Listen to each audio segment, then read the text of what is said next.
Tutorial mata kuliah, Hukum Acara Perdata. Topik ke-39 dari 81 topik.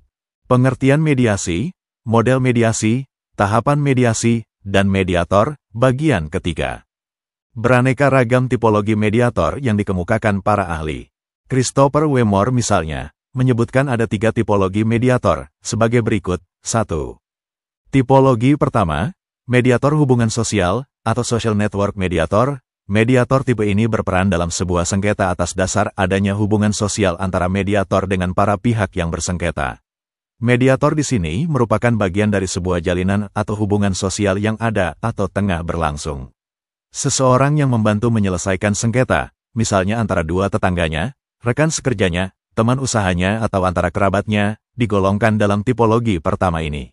Begitu pula jika seorang tokoh masyarakat atau agama yang dikenal oleh pihak-pihak yang bertikai membantu menyelesaikan sengketa yang terjadi, dapat digolongkan ke dalam mediator hubungan sosial. 2. Tipologi kedua, mediator otoritatif, atau autoritatif mediator. Di sini mediator berusaha membantu pihak-pihak yang bersengketa untuk menyelesaikan perbedaan-perbedaan di antara mereka dan memiliki posisi kuat atau berpengaruh sehingga mereka memiliki potensi atau kapasitas untuk memengaruhi hasil akhir dari sebuah proses mediasi. Akan tetapi, seorang mediator otoritatif selama menjalankan perannya tidak menggunakan kewenangan atau pengaruhnya itu, karena didasarkan pada keyakinan atau pandangannya, bahwa pemecahan yang terbaik terhadap sebuah kasus bukanlah ditentukan oleh dirinya selaku pihak yang berpengaruh atau berwenang, melainkan harus dihasilkan oleh upaya pihak-pihak yang bersengketa sendiri. Namun, dalam situasi tertentu mediator otoritatif mungkin akan memberikan batasan-batasan kepada para pihak dalam upaya mereka mencari pemecahan masalah. Selain itu, otoritatif mungkin juga memberikan semacam ancaman kepada para pihak, bahwa jika para pihak sendiri tidak dapat mencari pemecahan masalah melalui pendekatan kolaboratif atau kooperatif, maka mediator otoritatiflah yang akhirnya membuat keputusan untuk penyelesaian yang harus diterima oleh para pihak. Mediator tipologi ini dapat dibedakan lagi atas. 1. Mediator benevolent, atau benevolent mediator, dengan ciri-ciri A. Dapat atau tidak memiliki hubungan dengan para pihak. B. Mencari penyelesaian terbaik bagi para pihak. C. Tidak berpihak dalam hal hasil substantif. D. Kemungkinan memiliki sumber daya untuk membantu pemantauan dan implementasi kesepakatan. 2. Mediator administratif manajerial, atau administratif manajerial mediator, dengan ciri-ciri A. Memiliki hubungan otoritatif dengan para pihak sebelum dan sesudah sengketa berakhir. B. Mencari penyelesaian yang diupayakan bersama-sama dengan para pihak dalam ruang lingkup ukuran mandat atau kewenangannya. C. Berwenang untuk memberi nasihat, saran, dan jika para pihak tidak berhasil mencapai kesepakatan ia juga berwenang memutuskan. D. Kemungkinan memiliki sumber daya untuk membantu pemantauan dan implementasi kesepakatan. 3. Mediator berkepentingan, vested interest mediator, mempunyai ciri-ciri A. Memiliki hubungan dengan para pihak atau diharapkan memiliki hubungan masa depan dengan para pihak. B.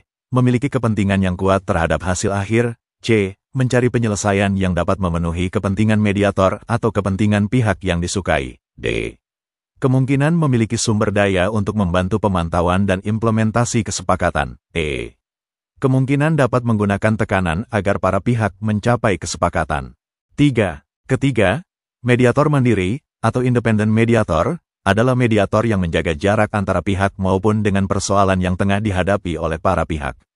Mediator tipologi ini lebih banyak ditemukan dalam masyarakat atau budaya yang telah mengembangkan tradisi kemandirian dan menghasilkan mediator-mediator profesional. Anggota-anggota dalam masyarakat seperti ini cenderung lebih menyukai permintaan bantuan kepada orang luar yang tidak memiliki hubungan sosial sebelumnya dengan mereka dan tidak memiliki kepentingan pribadi tertentu dengan para pihak atau terhadap masalah yang timbul. Anggota-anggota masyarakat itu lebih mengandalkan para profesional spesialis dalam menyelesaikan permasalahan yang dihadapi. Keadaan ini dapat dilihat atau dibuktikan dengan telah lahir dan berkembangnya profesi mediator seperti halnya profesi pengacara, akuntan, dan dokter. Model mediasi ini dipraktikkan atau berkembang di Amerika Utara. Di Amerika telah berdiri kantor-kantor profesional mediator. Persyaratan mediator. Mediator mempunyai peran yang sangat menentukan dalam keberhasilan pencapaian kesepakatan dalam proses mediasi. Oleh karenanya, untuk dapat menjadi seorang mediator harus memenuhi beberapa persyaratan. Persyaratan mediator ini dibedakan dalam persyaratan internal dan eksternal. Persyaratan internal meliputi 1. Mempunyai kemampuan untuk memahami akar permasalahan yang menjadi pokok sengketa. 2. Mempunyai kemampuan untuk membangun kepercayaan para pihak. 3. Mempunyai kemampuan mendengarkan para pihak dalam mengutarakan permasalahan dan usulan penyelesaian sengketa. 4. Memiliki keahlian yang sesuai dengan pokok sengketa. 5.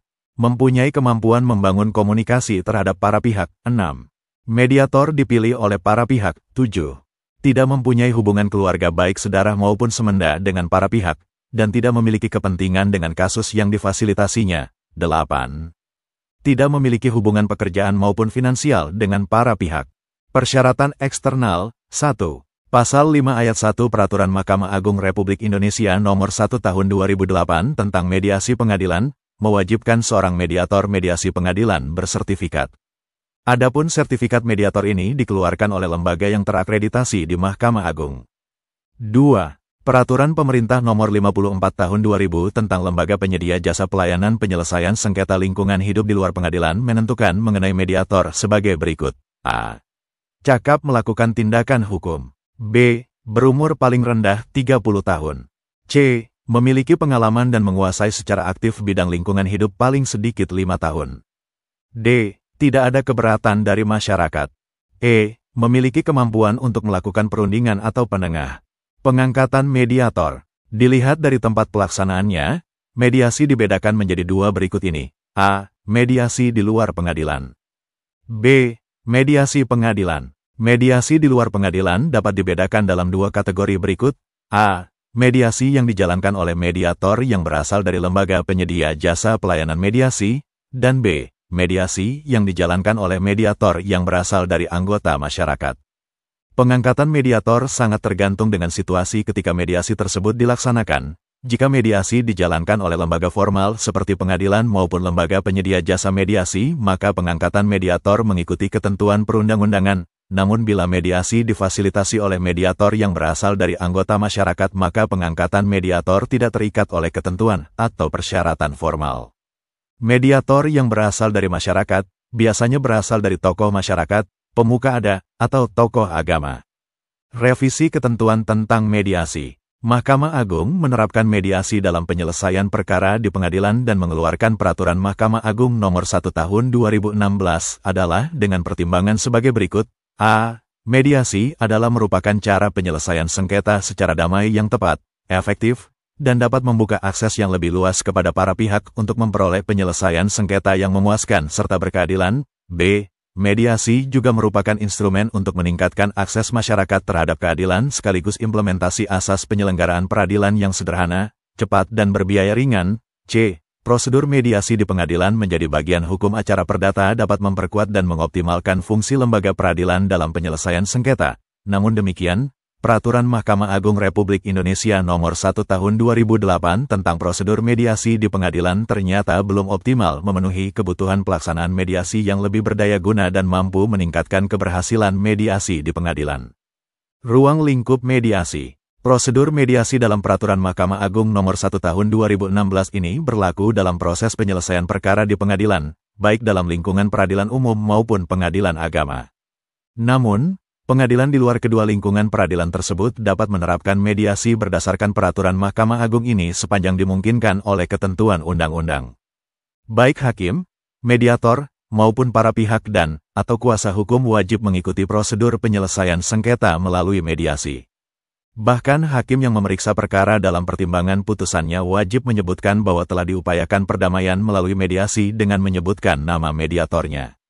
Apabila hakim yang memeriksa perkara tidak memerintahkan para pihak untuk menempuh mediasi dalam penyelesaian perkaranya, maka hakim melanggar ketentuan perundang-undangan yang mengatur tentang mediasi di pengadilan. Pelanggaran ini menjadi masalah hukum yang dapat diperjuangkan pada tingkat banding dan bahkan kasasi. Jika diajukan upaya hukum ini, maka Pengadilan Tinggi atau Mahkamah Agung dapat memerintahkan pengadilan tingkat pertama untuk melakukan proses mediasi dengan putusan sela, atau putusan vonis. Jika terjadi hal tersebut, maka ketua pengadilan yang pada tingkat pertama memeriksa dan memutus perkaranya setelah menerima pemberitahuan putusan sela itu akan menunjuk mediator hakim yang bukan hakim pemeriksa perkara yang memutus. Proses mediasi tersebut dilakukan paling lama 30 hari terhitung sejak diterimanya pemberitahuan putusan sela Pengadilan Tinggi atau Mahkamah Agung.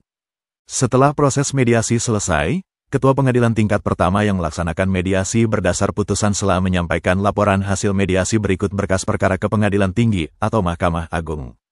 Berdasar laporan ini, Hakim Pengadilan Tinggi atau Mahkamah Agung menjatuhkan putusannya. Itulah topik ke-39 Hukum Acara Perdata, yang dimaksudkan untuk membantu pemahaman mahasiswa atau siapa saja yang ingin menambah wawasan. Untuk pemahaman yang lebih baik, putar dan dengarkan video ini berulang-ulang. Subscribe dan like, agar teman-teman mendapatkan update tutorial lainnya. Bagikan juga link video ini, agar teman lain juga mendapatkan manfaat channel ini. Sekian dan terima kasih. Sampai jumpa.